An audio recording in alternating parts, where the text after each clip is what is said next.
Behind the Cape. Phase Fantastic 5 and Four 6. lack of action is making the fans not rush to rewatch. Yeah, I have no reason to rewatch. Did you see it yet? Yes. Okay. Yeah. We saw it that Sunday, and Gotcha.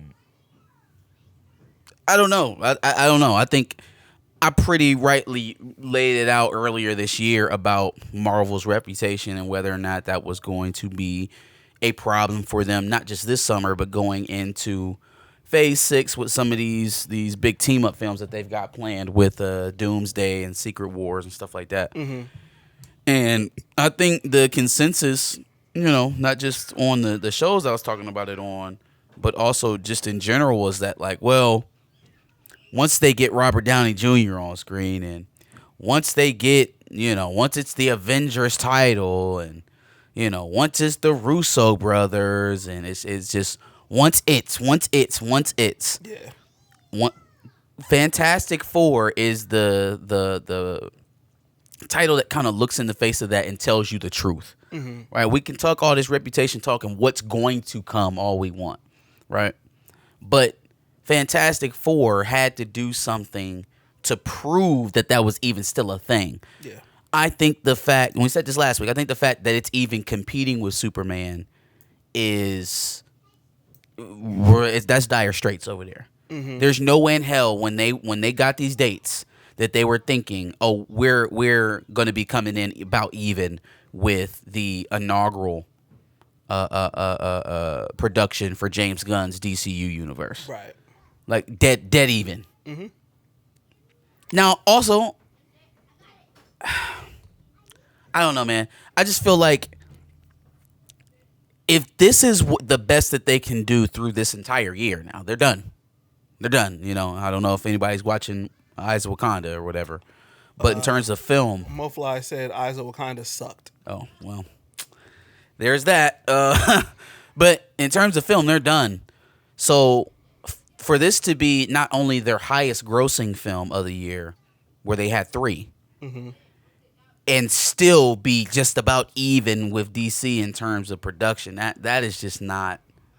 That's not strong, man. That is not strong at all. Mm-hmm. I don't mean in terms of total box offices for them this year, because I don't think there's been as many DC projects. But I'm saying in terms of what is their highest watermark this year, what is DC's?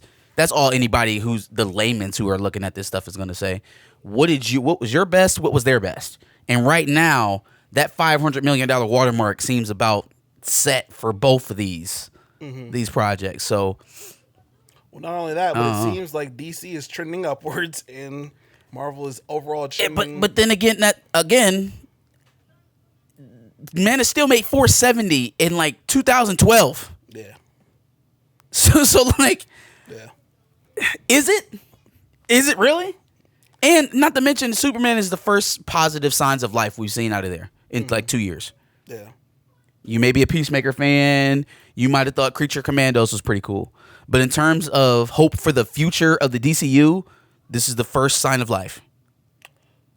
They're not trending the same. Like one is not trending exactly up the same amount. You mean like one is down. starting, so that by nature they have to be going up. Like they got and the other one's like yeah.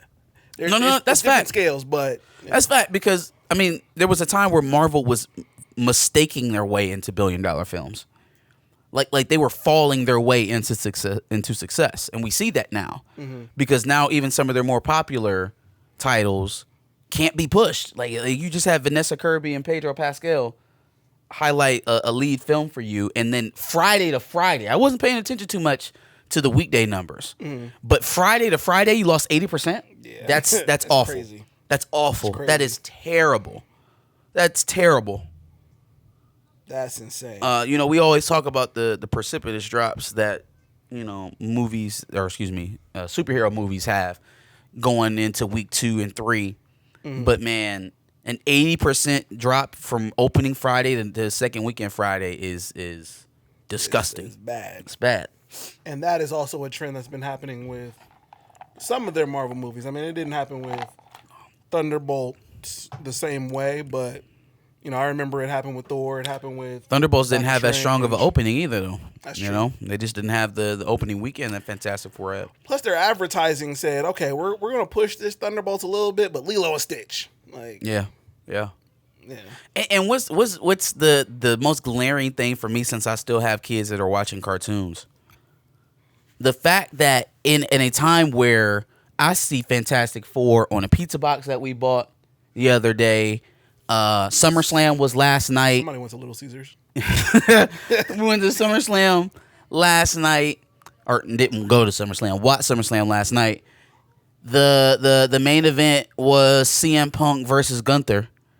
CM Punk comes out in a light blue and white jumper suit as his top, and says it's clobbering time into the camera. Meanwhile, a film we saw, was it last week or a couple weeks ago? Elio, Pixar's latest production, right? About a kid loses his parents, ends up getting abducted by aliens. He ends up wanting to stay because he wants that life more than he wants his life at home. I don't know how we just like how we keep hawking up woke when we say stuff about these movies. There's like, if children's content is now what y'all consider to be woke, I think we've just lost the plot altogether. But again, I saw Elio nowhere. No Elio commercials, no Elio promotion nowhere. I know it probably cost a little penny to get CM Punk to wear that shit and say clobbering time. I know he didn't do that shit for free. Right. Not that big of a Disney fan. Facts. Cost something to get Fantastic Four characters all over the pizza boxes, printed on all those thousands of pizza boxes going out to Little Caesars locations across America. It costs something. It might just cost Pixar's marketing budget, because I swear to God, I don't see their movies anywhere until they're already in the theater, until they're already on the menu of what's coming up next week. It's disgraceful. Yeah. They're siphoning money over from one studio's marketing, but at least that's the way it seems. Yeah, I don't know that for a fact, but I know that as the marketing for Marvel pictures get louder and louder and louder, it always comes along with some Pixar project that's coming out in the surrounding weeks that nobody's heard of. I give you Strange World and Wakanda Forever. I give you Lightyear and Marvels. Maybe the Marvels. It might have been the Marvels. I'm just telling y'all, it seems fishy to me. Seems sketchy to me. Fantastic Four release tells me that Marvel can afford to not play the face cards with their next hand. It's time to pull out the spades and Big Joker. Well, the next movies are Spider-Man and the Avengers movies. Yes, yeah, that's what's up next. So literally, Spider-Man and then Avengers movies. Spider-Man, brand new day. Speaking of which, has a lot of things going on for it. I think the rumors that we included in the banner, unfortunately, Coleman Domingo and Jerome. Yeah, no, that true. was fake. That was fake. But fakeity fake. we do know the Punisher's going to be in it. We do know Hulk is going to be in it. So we know a little bit about it. And then there's a first look with Homeboy in it, Tom Holland. In the suit. Yep. Can I a point that I'm confused on about Spider-Man? And it may still end up being this way. Like, I don't think we're dealing with a finished product. Why is the Kingpin seeming like, at least up to this point, that he is a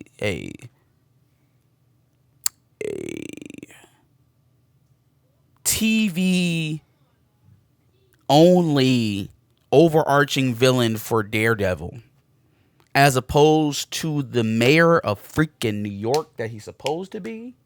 Which would make him an overarching villain for not just Daredevil, but also Punisher and Spider-Man. So Spider-Man live alone in New York now, where none of his friends or family know who he is anymore. The mayor of New York is a staunch bigot against vigilantes, and he don't have no interactions with Spider-Man? Kingpin? Yep. Who is Spider-Man? And what does any of that have to do with the Hawk? Why is the Hawk even here? What the fuck is Ruffalo doing here? because they took all the villains and everything from the Hulk and gave it to Captain America. So now they have to give the Hulk something to do, and so they put him in the Spider-Man. Because they took all the villains for the Hulk and they gave it to Captain America. That's the only answer. Hey man, I don't really understand this movie. I don't get it. I hope the rumors of Steven Yeun playing Mr. Negative are true. I would love to see that adapted from the video games. Other than that, not a lick of anything about this movie makes any sense. And I'm not about to sit up around here and pretend that the spectacle alone is going to make it all okay for me. No. And then on top of that, this is the last movie before Doomsday. Mm-hmm. So on top of it doing all this heavy lifting, adding all these other main characters to pay attention to within the film, it's supposed to prime us for Doomsday. We better be on peak level storytelling levels to get all of that into 2.5 hours and it actually be good. It's a little early. We don't know everything going on. We don't know the full cast or anything like that. Mm-hmm. But being that it has the proximity to the Avengers movies and it's a Spider-Man movie, it still sees a B, right? Subculture, mate. No? You think? It possibly still sees a B. Okay, so I feel like it's like the worst dog shit movie we've ever seen. The first 2 Spider-Man movies were very grounded, right? Mm-hmm. Very, Spider-Man only for the most part. Some Iron Man appearances in there, Mm-hmm. but for the most part, Spider-Man only. Yeah. Then we get the No Way Home, which took the spectacle meter through the roof. Right. People like that. Mm-hmm. I think with this, it will still pull a bit of that crowd. And again, like you said, it's still early. We don't know that much about the story. It'll still pull some of that crowd, but the expectations now are different than what it was at No Way Home. No Way Home came out, we just were hoping to get something that felt like Endgame. Like we just wanted to go back 3 years. Now at this we were point, in the pandemic, so we were and we were desperate. Let's just be honest, we were desperate. Now it's like, all right, you got to prove it to us to actually get us in the theaters again. And I don't know that just like dogpiling other popular characters that people want to see into a Spider-Man movie is necessarily the answer. Sure. But you're right. I mean, just off of sure anticipation and star power, they may be able to drag $1 billion out of it. But I don't know, man. I don't know if the superhero market is like that anymore. I don't think that a lackluster film filled with spectacle and nothing else is just going to get people's money nowadays, at least in the superhero genre. Because if that was the case, Superman be heading for it to be. Right. Right. Fantastic Four would at least be talking about finishing off in the $700-800 million range, and they aren't able to push that normie audience y'all are always talking about, right? Well, it's the normies that's important. It's the normies. Well, the normies are saying fuck off. Right. The normies are saying I'm not going to the theaters unless there's something huge going on. And we very clearly aren't saying that as the film going junkie community is not saying that, oh man, it's a must see. Yeah. Right? People are satisfied with Fantastic Four. It is not must see. People are satisfied with Superman. It is not must see. No. So when you don't signal to those normies that it's time to get up off their asses and get outside and touch grass, they're not going to do so. Yeah, the first adopter's got to be like, yo, go see this movie. It has to be a FOMO, peer pressure driven, oh my God, everybody's going to do this, let me go do it. But if it doesn't have that around it, there is no normie. That's the normie bait. Is the, oh my God, everybody's going to do this, I need to do it. Yeah. If that's not there, $500 million is what you better be happy with. I guess that kind of scares me because then I'm thinking, obviously the FOMO for the last Spider-Man movie was all 3 Spider-Men are going to be in this movie, so you got to go see it. Yeah. And I'm wondering if they're trying to shove a bunch of people into this movie and make it a pre-ensemble movie, but also an ensemble movie in and of itself, which you don't need for a Spider-Man movie. So I'm wondering if that's going to worsen this Spider-Man movie because they're trying to shove everything into it and make it $1 billion. I mean, we won't be able to see. My main concern with it is not so much the cameos, but how narratively we still make this an enjoyable Spider-Man movie when this is our last chance to do certain things, to introduce certain characters, to introduce certain narratives, to get us in a certain position of anticipation. This is our last chance to do it, is Spider-Man. Because Fantastic Four fell so flat, because Thunderbolts fell so flat, because Brave New World fell so flat, we're at this point where people are still waiting for the flame to be ignited. Yeah. They would have hoped that it was already burning by now. Yep. And that they could do a solid Spider-Man movie to get you over the top. Well, a solid Spider-Man movie at this point, I don't think is enough. So, do they have the time to prime us for the big event, but also make a solid movie at the same time? Right? Like Spider-Man in himself, I don't think was the driving force of Doomsday. I thought that was Robert Downey Jr. Only we haven't seen Robert Downey Jr. So. Yeah. Yeah. William Moloch, I do not want to see that. Spider-Man and the Hulk have a storyline where everyone forgets who Peter is except for the Hulk. So the Hulk is kind of leading it. No, thank you. Oh, so a Hulk Spider-Man. So they wouldn't go make a Hulk movie, but we'll just make Hulk's movie split up in two between Brave New World and Spider-Man. No, I don't want to see that. I don't want to see that. I hope that's not it. That's all I'm saying. It's like we had Incredible Hulk, then Hulk 1.5, Brave New World. Then we got Spider-Man, Hulk, Brave New World. Yeah, Brand New Day.